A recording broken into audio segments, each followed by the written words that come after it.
জন্ম আবাগির বেটি তুই, তোর মতো মেয়ের ছায়া যার ঘরে পড়বে তার সর্বনাশ হবে। তুমি হঠাৎ করে সকাল সকাল এরকম কেন কথা বলছো? তুই আমার ছেলেকে খেয়েছিস, এখন তুই এই সংসারটাকে খাবি, আমি বেশ বুঝতে পেরেছি। হঠাৎ তুমি এরকম উল্টো পাল্টা কথা বলছো কেন? উল্টো পাল্টা বলছি না, ঠিক বলছি। যেটা বলছি একদম ঠিক বলছি। কিন্তু তুমি ছেলে হারিয়ে যেমন কষ্ট পেয়েছো, আমিও তো নিজের স্বামীকে হারিয়েছি, বলো। অত কথা আমি শুনতে চাইছি না। আমি যেটা বলতে চাইছি সেটা হচ্ছে, তুই একটা রাক্ষসী, আর তুই এসেছিস আমাদের পরিবারে, আমাদের পরিবারটাকে একেবারে শেষ করে দিতে।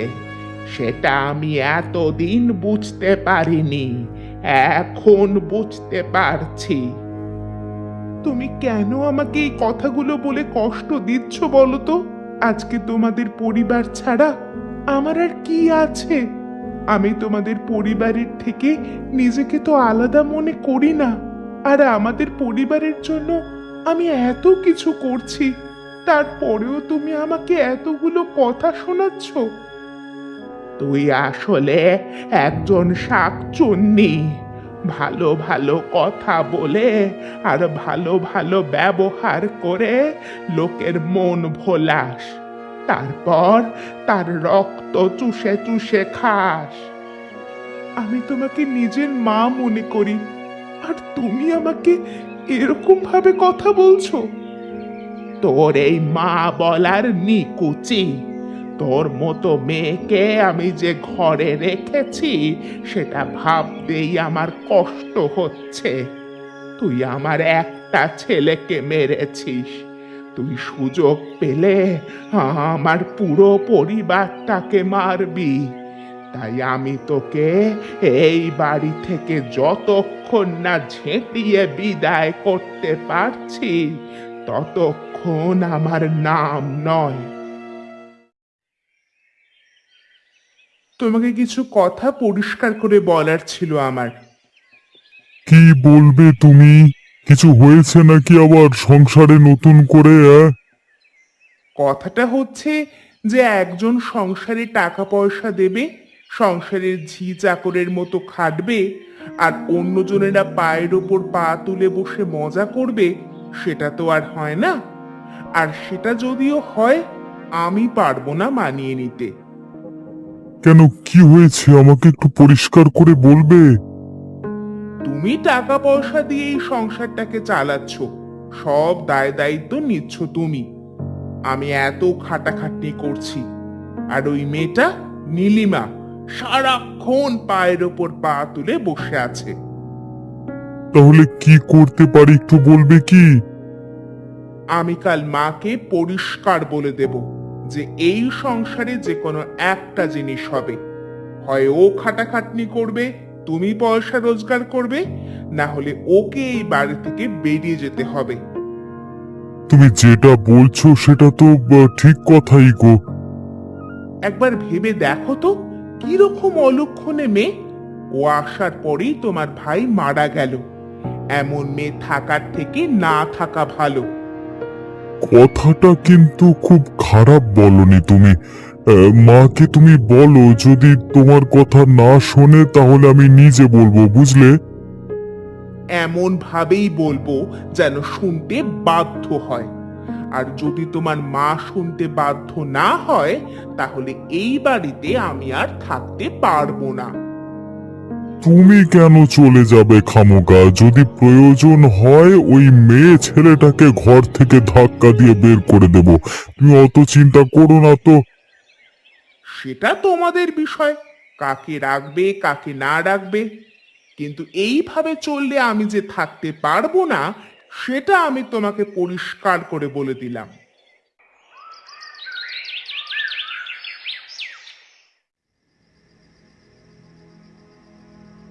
মা, তোমার সাথে আমার একটা কথা ছিল, খুব দরকারি। কি হয়েছে বলো। দেখো, একটা কথা হচ্ছে যে সংসারটা সকলের, সেই সংসারে থাকতে গেলে সবাইকে সমানভাবে অংশগ্রহণ করতে হবে। হঠাৎ করে এরকম কথা বলছো কেন? কারণ আমি চোখের সামনে সহ্য করতে পারছি না যে আমার স্বামী শুধুমাত্র পয়সা রোজগার করে যাবে আর আমি দুবেলা মুখে রক্ত তুলে এই সংসারের পিছনে খেটে যাব, আর আরেকজন বসে বসে খাবে। জিনিসটা যে আমিও লক্ষ্য করিনি সেটা নয়। লক্ষ্য করে কি করেছোটা কি তুমি? নীলিমাকে নিয়ে সমস্যা তো তোমার। আমিও নীলিমাকে পরিষ্কার বলে দিয়েছি যে এই সংসারে থাকতে হলে এবার থেকে এই সংসারের সমস্ত কাজ ওকেই করতে হবে। যদিও সমস্ত কাজ করে এই সংসারে থাকতে চায় থাকবে, আর না হলে আমি এই সংসারে থাকতে পারবো না। তুমি আমার সংসারের মা লক্ষ্মী, তুমি এই সংসার থেকে কোথায় যাবে মা? ওই পাজি মেয়ে ছেলেটাকে আমি জুতোর বাড়ি মেরে তাড়াবো।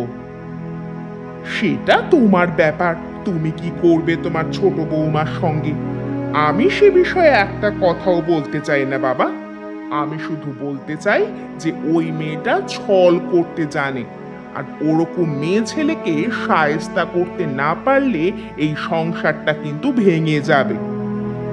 তোমার কি মনে হয় আমি কি বুঝতে পারছি না? আমি সব বুঝতে পারছি। তুমি শুধু একটু ভরসা রাখো আমার ওপরে। ঠিক আছে, ভরসা রাখছি, দেখি কতটা কি হয়।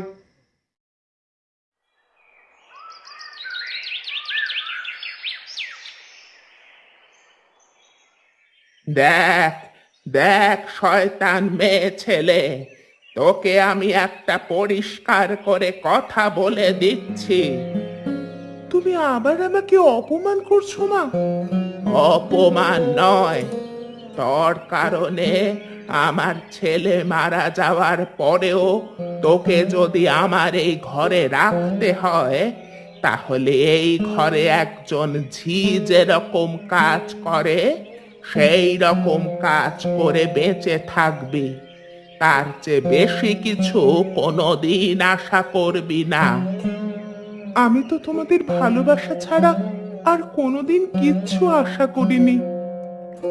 ভালোবাসা পেতে গেলে ভালোবাসা দিতে হয়, আর তুই ভালোবাসা পাওয়ার যোগ্য নোস।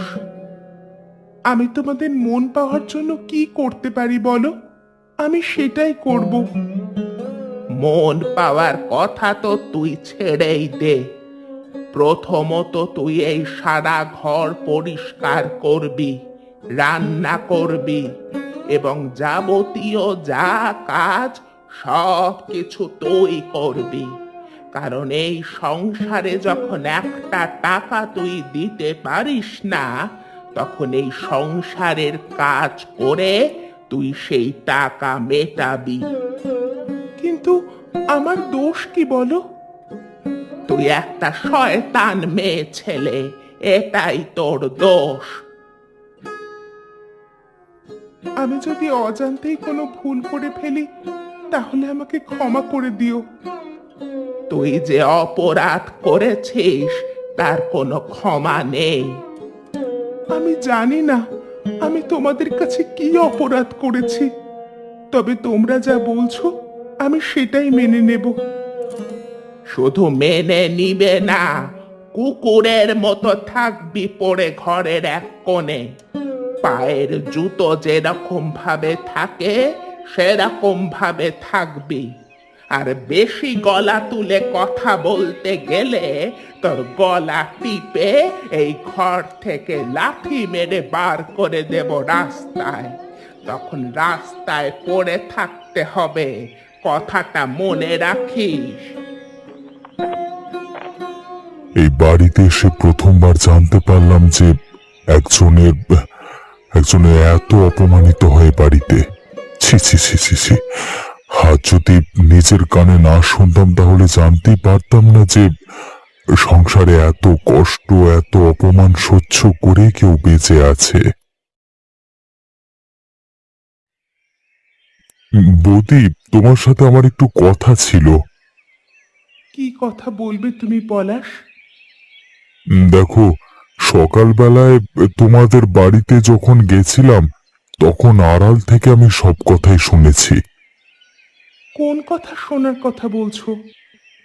তোমাকে যে এ বাড়িতে কি পরিমাণ অপমান সহ্য করতে হয় সেসব আমি জানতে পেরেছি। দেখো ভাই, সেটা আমার কপাল, সেটা নিয়ে তুমি ভাবতে যেও না। আমি তোমাদের মেয়ে মানুষদের মতো এত কপালে বিশ্বাস রাখতে পারি না। আমি শুধু একটাই জিনিসে বিশ্বাস রাখি, সেটা হচ্ছে নিজের বলে নিজের সার্থক হয়ে নিজের পায়ে দাঁড়ানো। তোমরা পুরুষ মানুষ অনেক কিছুই ভাবতে পারো, কিন্তু আমরা মেয়েরা অত কিছু ভাবতে পারি না। আমাদের সমাজ আমাদের এত সুযোগ দেয় না। সুযোগ কেউ কাউকে দেয় না, সুযোগ করে নিতে হয়। তুমি যে সুযোগের কথা বলছো সেটা আমার জন্য নয় হয়তো। আমি একজন গ্রাম্য শুভাকাঙ্ক্ষী হয়ে বলতে চাই যে নিজের পায়ে দাঁড়াও, নিজের বলে ঘুরে দাঁড়াও। যতক্ষণ না নিজের পায়ে দাঁড়াবে ততক্ষণ এই সমাজ তোমাকে কোনো দিন স্বীকার করবে না। আর তাছাড়া এই সমাজে অনেক কুসংস্কার আছে, সেই সমস্ত কুসংস্কার দিয়ে তোমাকে নিজ প্রমাণ করে ছাড়বে। তুমি হয়তো ঠিক কথাই বলছো, কিন্তু জানি না আমি নিজে কোনোদিন কিছু করতে পারবো কিনা। তবে তোমার কথা শুনে ভালো লাগলো, ভবিষ্যতে ভেবে দেখার চেষ্টা করব। তুমি ভেবো না, আমি তোমাকে রাস্তা দেখাবো। তুমি এগিয়ে চলো, আমি একটা উপায় বার করে তোমাকে জানাবো।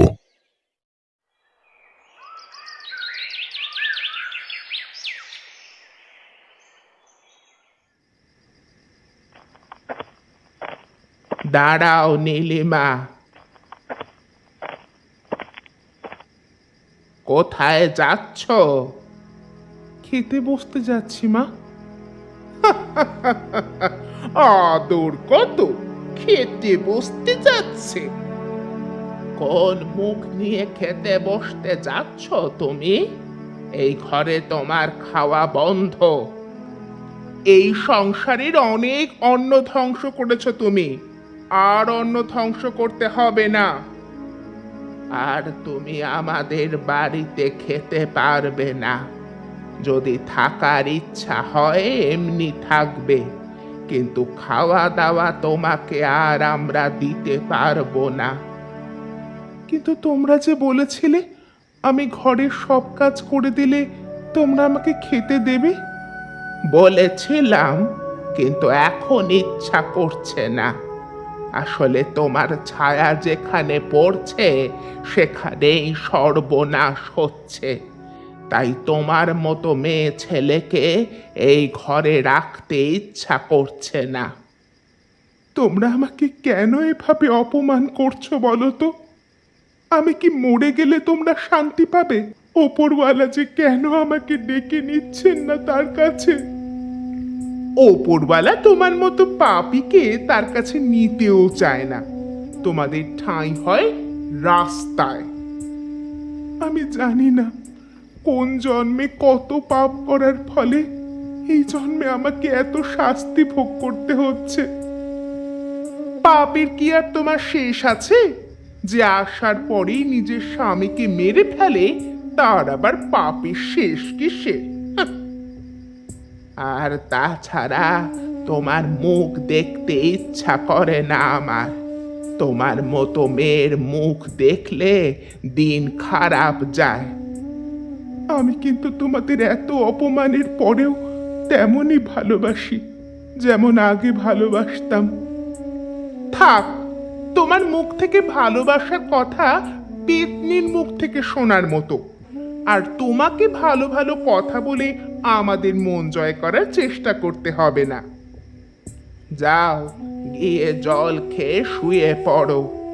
যবে থেকে নিজের পেটের ভাত নিজে জোগাড় করবে, সেদিন থেকে খেতে আসবে।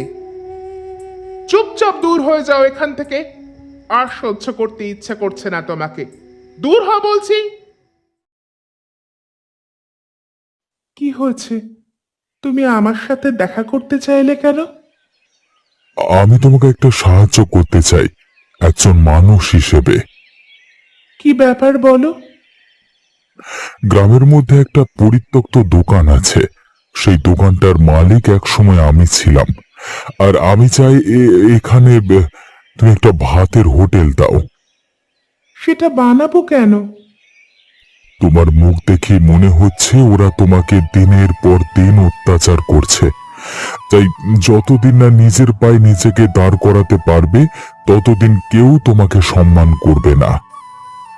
আমিও চাই নিজের পায়ে দাঁড়াতে। ওরা বলেছে আমি আর ওদের বাড়িতে খেতেও পারবো না। মানুষ যে এত ভয়ানক হতে পারে প্রথমবার এদের দেখে জানতে পারলাম। তোমার শুনে ভয়ানক মনে হচ্ছে, কিন্তু আমি এই ভয়ানক জীবনটার মধ্যে দিয়ে যাচ্ছি।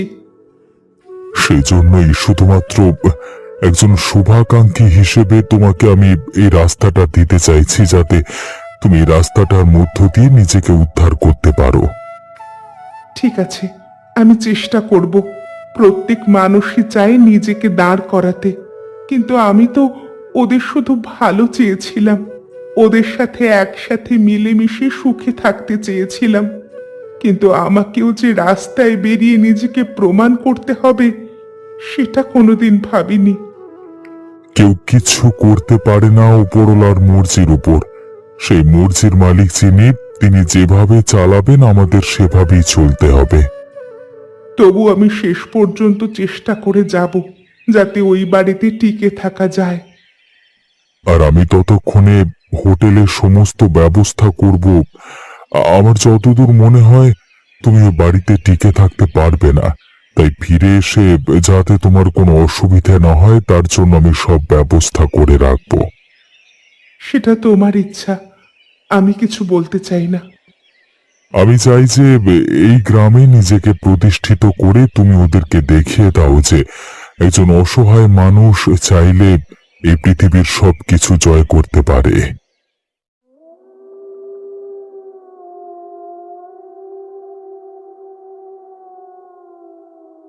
এই এই শয়তান মেয়ে ছেলে, তুই কি করছিস রে এখানে এত রাতে? ও মা, আমি আমি ভয় পেয়ে গেছি। ইয়ে মানে, আমাকে ছেড়ে দাও। তোর এত বড় সাহস, তুই রাতের বেলায় রান্নাঘরে এসে খাবার চুরি করছিস? তোকে আমি বলেছিলাম যে তোকে আর খেতে দেব না। আমি পুরো একটা দিন কিচ্ছু খাইনি। আমার যে খুব খিদে পেয়েছে। খিদে পেয়েছে তো রাস্তায় গিয়ে খাবি ভিক্ষা করে। এখানে তোকে কোনো রকম খেতে দেওয়া হবে না। আমি তো শেষ পর্যন্ত তোমাদের সাথে মানিয়ে নিয়ে চলার চেষ্টা করছি। তুমি আমাকে কেন এরকম করছো? তবে রে মেয়ে ছেলে, দেখ। আহ, আহ, ছেড়ে দাও, আমাকে ছেড়ে দাও। তোকে আমি ছেড়ে দেব না। তোর সাহস কি করে হয় তুই রান্নাঘরে ঢুকে আমাদের কষ্টের খাবার চুরি করে খাচ্ছিস? হ্যাঁ, এই বাড়িতে তোর কোনো জায়গা নেই এরপর থেকে। একটুখানি তো আমি খাবারই খেয়েছি, এতে কি এমন মহাভারত অশুদ্ধ হয়েছে? সেটা তুই বুঝবি না। আমি যেটা বলছি সেটা কান খুলে শুনে রাখ। আমি যেটা এই বাড়িতে আদেশ দিই সেটাই হয়। আমি আদেশ দিয়েছি যে তুই এই বাড়ির অন্ন স্পর্শ করবি না, আর সেটাই হবে। আমি তো তোমার আদেশ এতদিন শুনে এসেছি, বলো। কিন্তু পেটে খিদে নিয়ে কি বাঁচা যায়? আমার খুব কষ্ট হচ্ছিল, মনে হচ্ছিল আমি মরে যাব। দেখ দেখ, যদি মরে যাওয়ার ইচ্ছা হয় তাহলে রাস্তায় গিয়ে মরবি, এই বাড়িতে নয়। তোমরা কি আমার কষ্টটা কোনোদিন বুঝবে না? তোর কষ্ট বোঝার কোনো দায় আমার নেই। তোমরা আমার সাথে এরকম কেন করছো বলো তো? তার একটাই কারণ, আমাদের তোকে পছন্দ নয়। তোর মুখ দেখলে আমাদের দিন খারাপ যায়। আর তুই যে এই রাতের বেলায় রান্নাঘরে ঢুকেছিস, তাতে এই সমস্ত জায়গা অপবিত্র হয়ে যাচ্ছে। তোর মতো মেয়ে ছেলেকে এই ঘরে কোনো ঠাঁই নেই। দয়া করে থাকতে দিয়েছি বলে মাথা কিনে নিসনি। আমার তো কোনো শখ আহ্লাদ নেই, কোনো দাবি দাওয়া নেই তোমাদের কাছে, শুধু দুবেলা খেতে চেয়েছি। সেটাও জুটবে না। যদি থাকার ইচ্ছা হয় থাক, না হলে বেরিয়ে যাবি।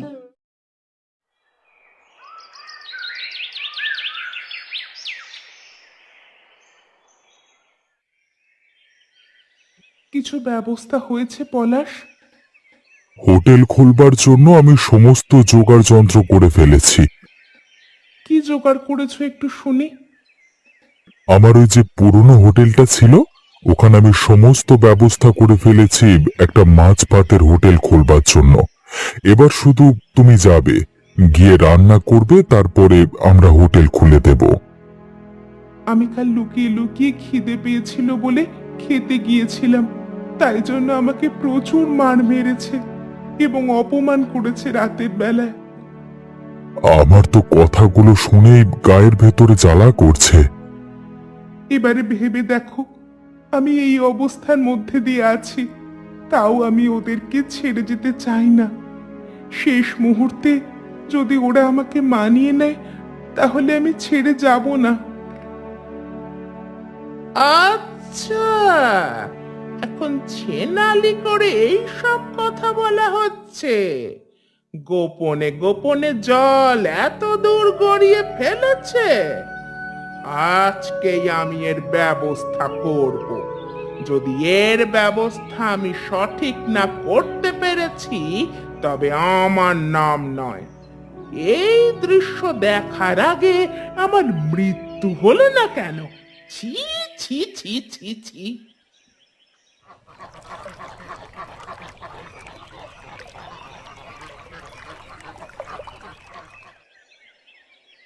আমার খুব খিদে পেয়েছে, তোমরা কি আজকেও আমাকে খেতে দেবে না? আমার খুব মাথা ঘুরছে। শুধু খেতে দেওয়ার ব্যাপারটা নয়, এই মেয়ে ছেলে যদি এই বাড়িতে থাকে, তাহলে আমি এই বাড়িতে অন্ন জল গ্রহণ করব না। কি হয়েছে লতা? আবার নতুন করে কিছু হয়েছে নাকি? ঢলানি দেখে বেড়াচ্ছি। রাস্তাঘাটে ওই পলাশ নামের ছেলেটার সাথে এই নীলিমা গোপনে গোপনে কথা বলছে। কোথায় গিয়ে যেন হোটেল খোলার ব্যবস্থা করছে এরা। কি বললে তুমি? কি সব উল্টোপাল্টা কথা বলছো? দিদি, তোমার একটু ভুল হচ্ছে, ব্যাপারটা সেরকম নয়। আমাকে একটু বুঝিয়ে বলতে দাও। হায় হায়, আমি ঠিক এই সন্দেহটাই করেছিলাম, আর সেটাই হলো আমার সাথে। আমার বাড়ির মান সম্মান সব ধুলোয় মিশিয়ে দিল এই মেয়ে ছেলেটা। এরকম চরিত্রহীনকে এই বাড়িতে যদি রাখা হয়, তাহলে আমি এই বাড়িতে আর থাকতে চাই না। কিন্তু ব্যাপারটা সেরকম নয় তোমরা যেরকম ভাবছো। পলাশ আমার নিজের ভাইয়ের মতো। ও নিজের দিদিকে যেরকম সাহায্য করে, সেরকম ভাবেই আমাকে সাহায্য করতে চেয়েছে। ওরকম কত ভাই যে আছে সমাজে, সেটা আর আমরা জানতে চাই না, বুঝলে? ঠিক আছে, তোমরা যখন আমাকে বিশ্বাস করো না আর আমার উপর এরকম অত্যাচার করছো, আমিও আর এই বাড়িতে থাকবো না। থাকতে তোকে কে বলেছে? বেরিয়ে যা, বেরিয়ে যা বলছি, এখান থেকে বেরিয়ে যা, না হলে আমরা তোকে মেরে এই বাড়ি থেকে বার করব। জুতোর বাড়ি, জুতোর বাড়ি মারলেই সব ভূত নেমে যাবে। তোমাদের আর অত কষ্ট করতে হবে না, আমি বেরিয়ে যাচ্ছি এই বাড়ি থেকে। যেদিন নিজেকে প্রমাণ করতে পারবো সেদিন তোমরা বুঝবে।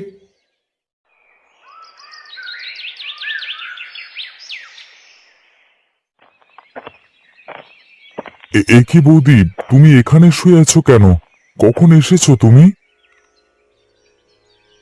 পলাশ ভাই, আমাকে বাড়ি থেকে ওরা তাড়িয়ে দিয়েছে অপবাদ দিয়ে। জানতাম আমি এরকম কিছু একটা হবে। ওপরওয়ালা যখন কাউকে দিয়ে কিছু করান তাকে প্রচন্ড কষ্ট দেন, আর সেই কষ্টটাই তোমাকে দিচ্ছেন। কি কষ্ট দিচ্ছে বা কি করছে আমি জানি না, তবে আর আমি অপমান সহ্য করতে পারলাম না। দেখো, আমি মার খেয়েছি, না খেয়ে থেকেছি, প্রচন্ড গালাগালি সহ্য করেছি, কিন্তু যখন নিজের চরিত্রের ওপর দাগ দিতে শুরু করলো ওরা, তখন আর মেনে নিতে পারলাম না। তাহলে এখন কি চাও তুমি? ওই তোমার কথা মতো নিজেকে প্রতিষ্ঠিত করে দেখিয়ে দিতে চাই। ঠিক আছে, তুমি পারবে। তোমার হোটেল জোগাড় কতদূর আমাকে দেখাও তো। কালকে সকালবেলায় আমি সব দেওয়া বাজার করে নিয়ে আসবো। তুমি কাল থেকে হোটেল খুলবে, কেমন? আমাকে দেখে মনে হয় আমি পারবো? নিশ্চয়ই পারবে। আর তোমার হাতের রান্না আমি খেয়ে দেখেছি, সবাই পছন্দ করবে তোমার হাতের রান্না। ঠিক আছে, তবে তাই হোক, কাল থেকেই হোটেল খুলবো আমরা।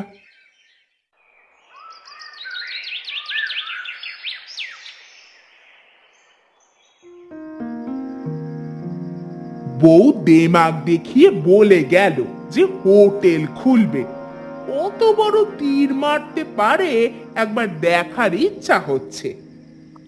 ওই মেয়ে ছেলে করতে পারে না এমন কোনো কাজ নেই।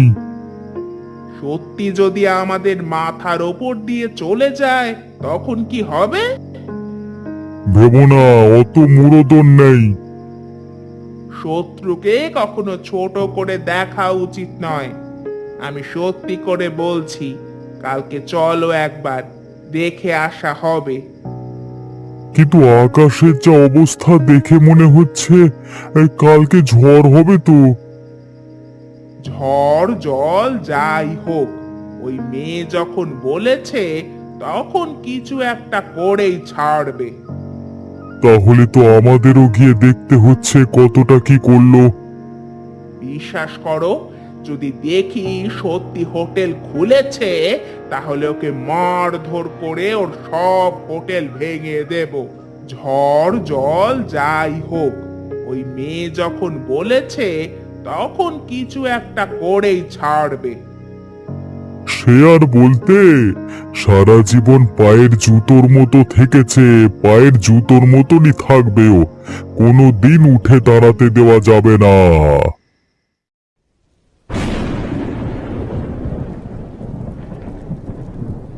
দেখো আমাদের কপালটা, এতদিনের মধ্যে আজকেই এত জোর ঝড় উঠতে হলো।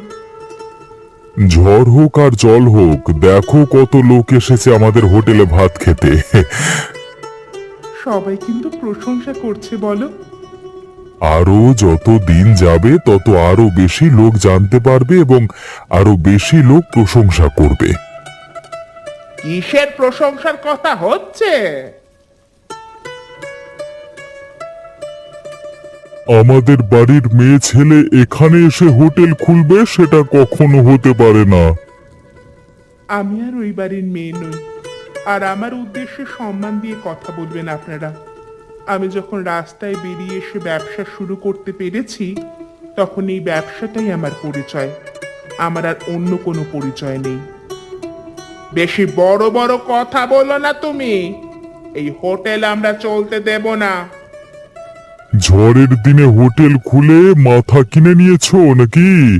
কয়েকটা লোক এসে ভাত খাচ্ছে আর ভালো ভালো কথা বলছে বলে একেবারে মাথায় উঠে নাচবে ভেবেছো? দেখো তোমরা কিন্তু বাধা দিতে পারো না এভাবে। এই ভাই বেশি কথা বলিস না, এক্ষুনি মেরে সরিয়ে দেব। আমাদের বাড়ির বউয়ের মাথা খেয়ে এখন বেশি বড় বড় বাতেল নামাচ্ছিস, একবার সাল্টে দেবো। হ্যাঁ এই ভাই, তোমরা কেন কেন বেশি কথা বলতে এসছি? হ্যাঁ, এই হোটেল থাকবে এবং এই হোটেলে আমরা খেতে আসবো। বেরো বেরো বলছে, এখান থেকে বেরো। এই পালাও পালাও। ঠিক আছে ভাই, আমাদের মারতে এসো না, মারতে এসো না। তোমরা তোমাদের হোটেল নিয়ে থাকো ভাই, আমি ক্ষমা চেয়ে নিচ্ছি। নীলিমা, নীলিমা তোমরা তোমরা তোমরা হোটেল চালিয়ে যাও। নীলিমা তোমরা হোটেল চালিয়ে যাও। দেখেছো তো পলাশ, সত্যির জিত একদিন না একদিন ঠিক হয়। সঠিক পথে থাকলে মানুষ ঠিক পাশে দাঁড়ায়, আর সেইভাবেই আজকে তোমার জিত হলো। ওরা হেরে গেল, ওরা পালিয়ে যাবার মাধ্যমে তোমাকে জিতিয়ে দিয়ে গেল।